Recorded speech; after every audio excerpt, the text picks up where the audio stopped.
Son las 7:35. Damos la bienvenida al doctor Mauricio Alarcón. Él es director ejecutivo de la Fundación Ciudadanía y Desarrollo, entidad y a quien la dirige Mauricio, un activista de la democracia, defensor de los derechos humanos, observador del desarrollo de esta frágil democracia ecuatoriana. Iniciemos este análisis, Mauricio, comentando la posición de José de la Gasca, locuaz portavoz del gobierno de Daniel Noboa, su posición en cuanto a la comunicación de los temas delicados, de las riesgosas jugadas que va tomando el gobierno de Daniel Noboa, incluyendo en esto la designación que se acaba de conocer de Cynthia Gelibert como presidenta encargada de la República entre el jueves y el domingo de esta misma semana. Bienvenido. Gustavo, buen día. Definitivamente lo que hacen nuestras autoridades no deja de sorprendernos. Leer desde hace pocos minutos el contenido del decreto 500 que encarga la presidencia a quien no es vicepresidenta de la República va a acarrear otros problemas y otras consecuencias, y en buena medida se origina para legitimar la violación constitucional y legal que hemos visto desde el día domingo en que oficialmente arrancó la campaña. Lo que un portavoz pueda o no decir forma parte de una estrategia de comunicación de un gobierno.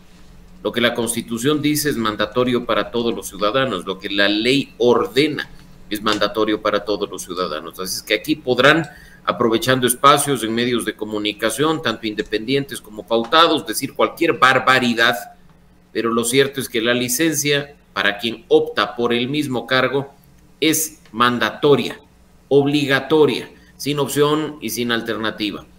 Leer las consideraciones de la emisión del decreto 500 es vergonzoso si es que fue redactado por alguien con conocimientos básicos del derecho, mucho más si es que ha sido redactado por autoridades que algo tienen que ver con la cuestión jurídica en la presidencia de la República.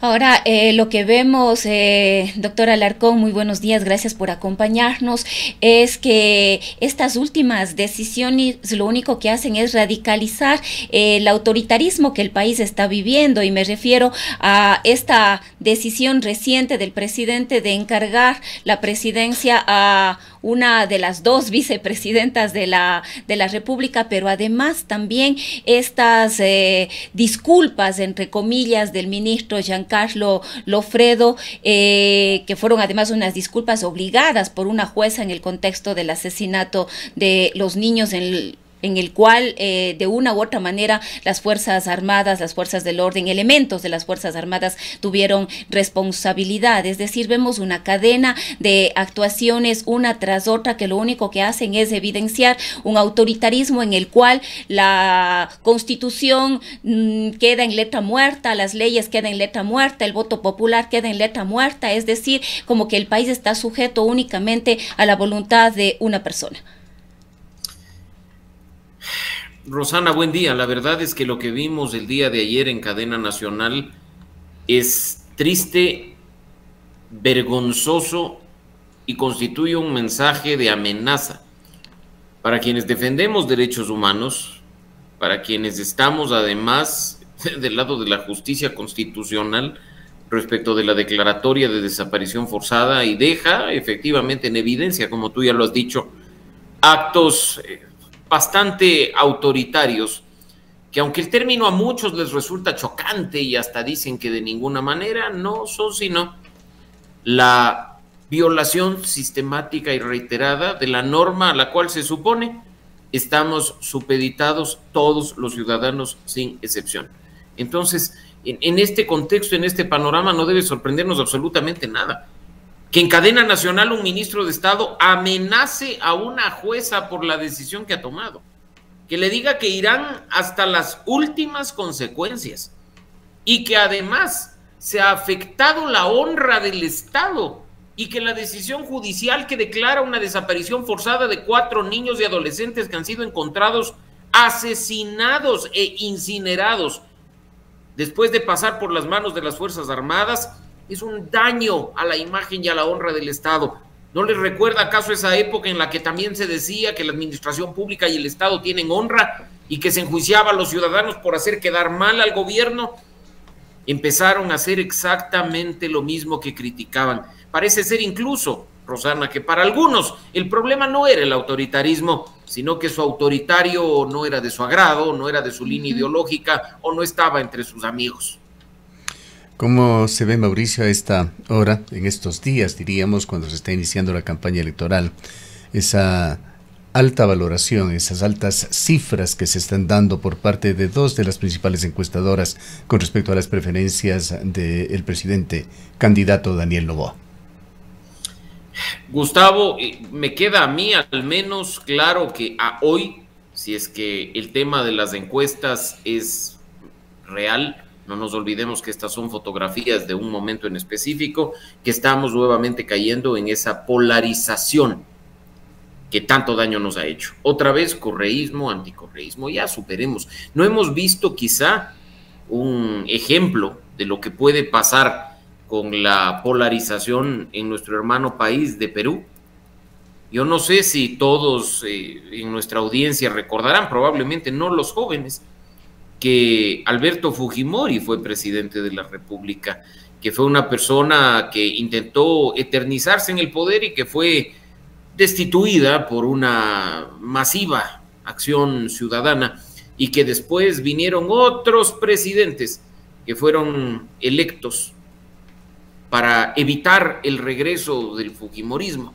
¿Y cuál ha sido la consecuencia, Gustavo? Creo que tú lo sabes perfectamente bien, que los presidentes de Perú han estado pues desde condenados por corrupción, enjuiciados, además por muchos casos vinculados a estos temas, a violaciones de derechos humanos, hasta incluso un presidente suicidado cuando la justicia actuó en su contra. Entonces, siguen justificando la elección de cualquier persona sobre pretexto de impedir el ascenso del fujimorismo, el retorno del fujimorismo, y estamos exactamente en lo mismo, ¿no? Y yo creo que a eso es a lo que no tenemos que apuntar. Si no sabemos ver lo que ocurre en un país tan cercano como Perú en cuanto a crisis política y en cuanto a lo que ha venido pasando desgraciadamente, pues estamos condenados a pasar por lo mismo. Vayamos a las reacciones que han generado ya las primeras actuaciones del candidato presidente, esta controversia que va creciendo, que lleva cuestionamientos sobre el uso de recursos públicos en la campaña electoral. Hay por allí algún distinguido analista que señala que Noboa ha cometido ya una grave infracción electoral que le puede traer consecuencias, y está de por medio la necesidad de mantener igualdad de condiciones entre los candidatos. Y pues coincido totalmente con el criterio de ese analista que el día de ayer en Televisión Nacional fue claro en señalar lo que puede ocurrir, pero claro, en un escenario ideal, donde el Estado de Derecho y donde la democracia, donde el respeto a la Constitución y la ley están plenamente vigentes.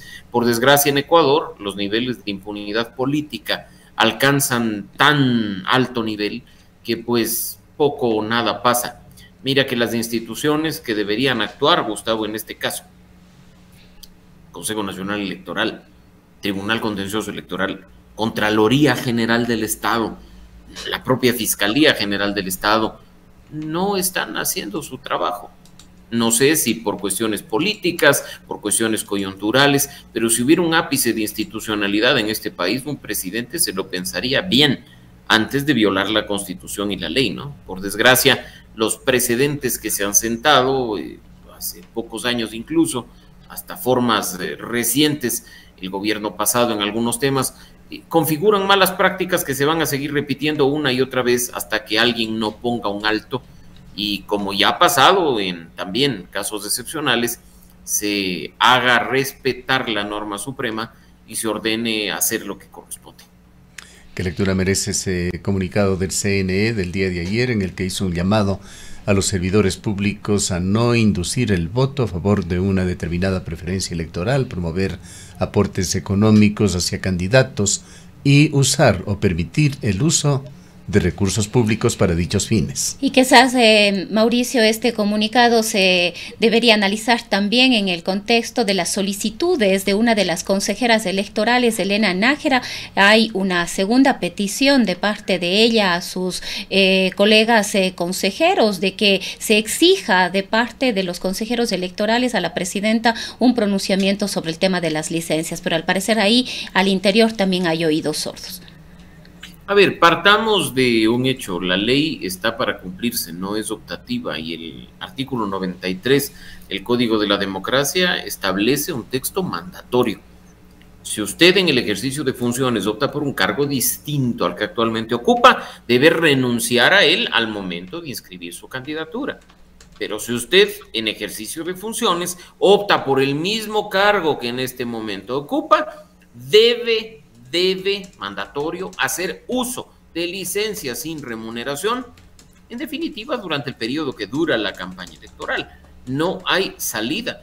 A mí me parece lamentable que se tenga que forzar a que el CNE se pronuncie, que se tenga que forzar, como se forzó el fin de semana, a que la Asamblea apruebe una resolución, cuando la ley es clara y bastaría con que las personas la respeten y la cumplan, y no caer en este tipo de temas, ¿no? Yo creo que es penoso que la institucionalidad ahora dependa de sesiones de cuerpos colegiados o de órganos de representación y de la emisión de resoluciones. No está llamado el presidente de la República como una de sus principales competencias a cumplir y hacer cumplir la Constitución y la ley. Así es que yo creo que hay que estar muy atentos de cómo se den las cosas, incluso a propósito de este inconstitucional decreto 500 que encarga la presidencia de la República a una vicepresidenta encargada que no debió nunca ser nombrada, porque habrá consecuencias definitivamente. Parece que el poder, Rosana, Gustavo y amigos, embrutece tanto que hace creer a quienes lo ejercen que van a ser eternos, y en función de eso garantizarse impunidad frente a actos terribles como los que estamos viendo. Con las cosas como están, ¿qué futuro puede tener ese escrito de acción por incumplimiento de norma que ha presentado el candidato de Construye, Henry Cucalón, así como esa denuncia del Tribunal Contencioso Electoral que ha presentado Luis Felipe Tillería, otro de los candidatos?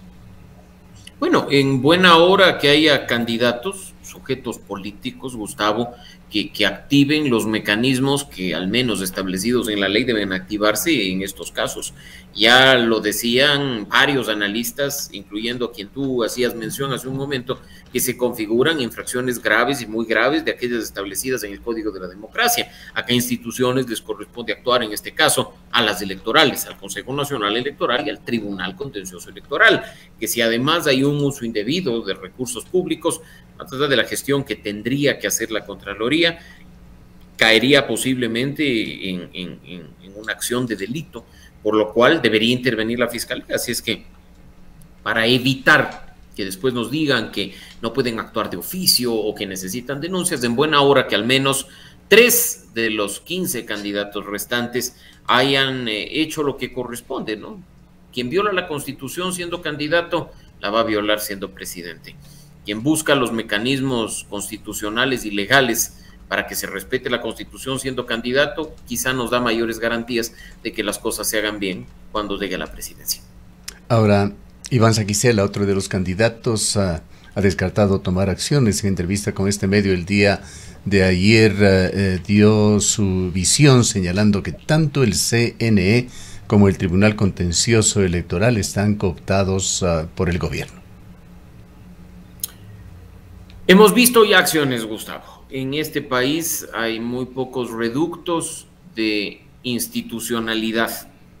Quizá por ello es que, por ejemplo, de forma recurrente se busca una salida en la Corte Constitucional. A la Corte se le consulta todo, se le busca para que dirima conflictos. No ha de ser, pues, porque el resto de instituciones son independientes, ¿no? Y yo creo que, pues, en ese sentido, las denuncias que varias personas han hecho al respecto de lo que ocurre al interior del Consejo Nacional Electoral, del Tribunal Contencioso Electoral, deben ser muy tenidas en cuenta respecto de las decisiones que toman, ¿no? Yo creo que acá se trata de, sobre todo, respetar la Constitución y la ley, que es la base misma de la democracia y de la vigencia plena de un Estado de Derecho, ¿no? No puede ser posible, insisto, que acá se diga en función de si me beneficio o me perjudica, qué hago yo con la Constitución o qué puedo hacer sobre ciertos temas. No, acá no se puede nada, la norma es mandatoria y en derecho público además sabemos que se puede hacer solo lo expresamente permitido, así es que esperemos que la institucionalidad actúe y yo creo que, como lo dije hace un momento, es correcto que actores políticos hayan activado los mecanismos que legalmente les asiste para, por último incluso, poner en evidencia esta poca independencia de algunas instituciones que ya se ha venido anticipando.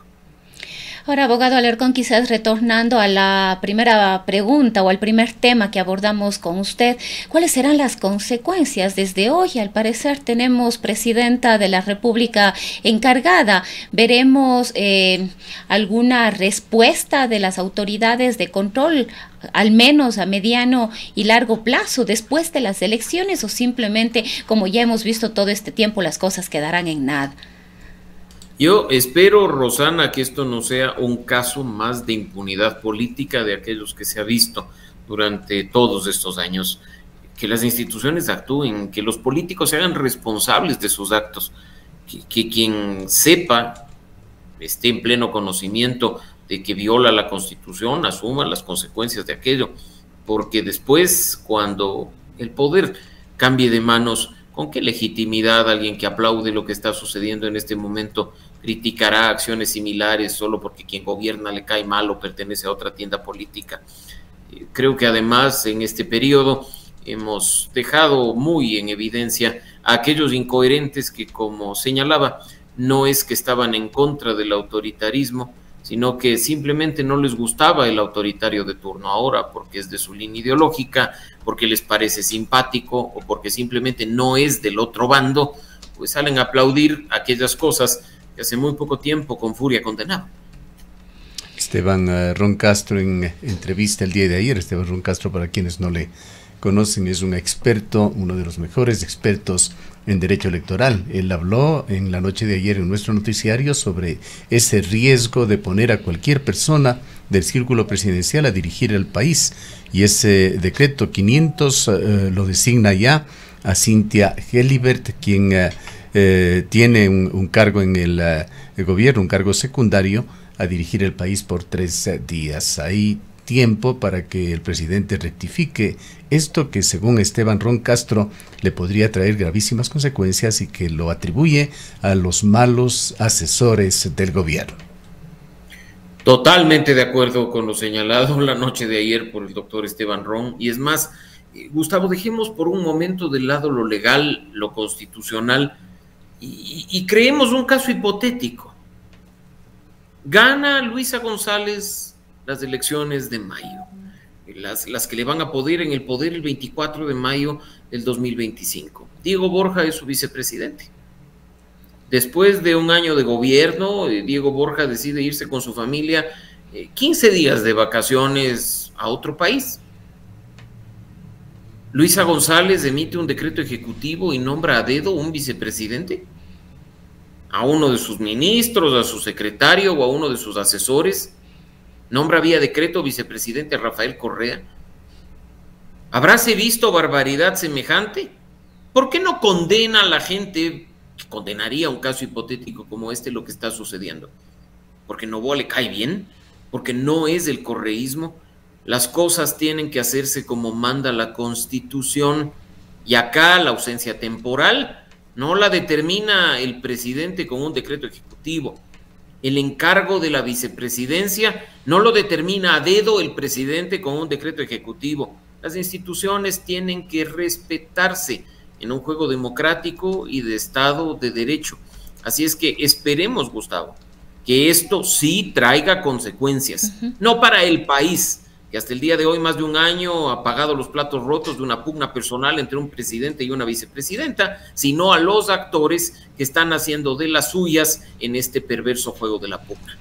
Mauricio, ¿podríamos creer que hay una usurpación de funciones de parte de Gelibert en este caso respecto de Verónica Abad, del cargo de Verónica Abad como vicepresidenta, ahora presidenta de la República? Verónica Abad es vicepresidenta, fue electa vicepresidenta, ha sido ratificada como vicepresidenta por la justicia constitucional, no hay vuelta que darle. Si la señora le resulta incómoda al señor Noboa, pues que active los mecanismos que correspondan en función de la causa de su ruptura. Más bien, yo creo que el país necesita rendición de cuentas, un baño de verdad. No vaya a ser que el día de mañana Noboa resulte electo para un periodo de 4 años, también rompa con la señora Pinto, que actualmente es su binomio, y nos sumerge en una nueva pugna como la que estamos viviendo en este momento. El ejercicio del poder no es un juego, el ejercicio del poder se asume con responsabilidad, y lo que estamos viendo lamentablemente no solo raya en la improvisación, sino en una improvisación inconstitucional e ilegal, que es aún peor.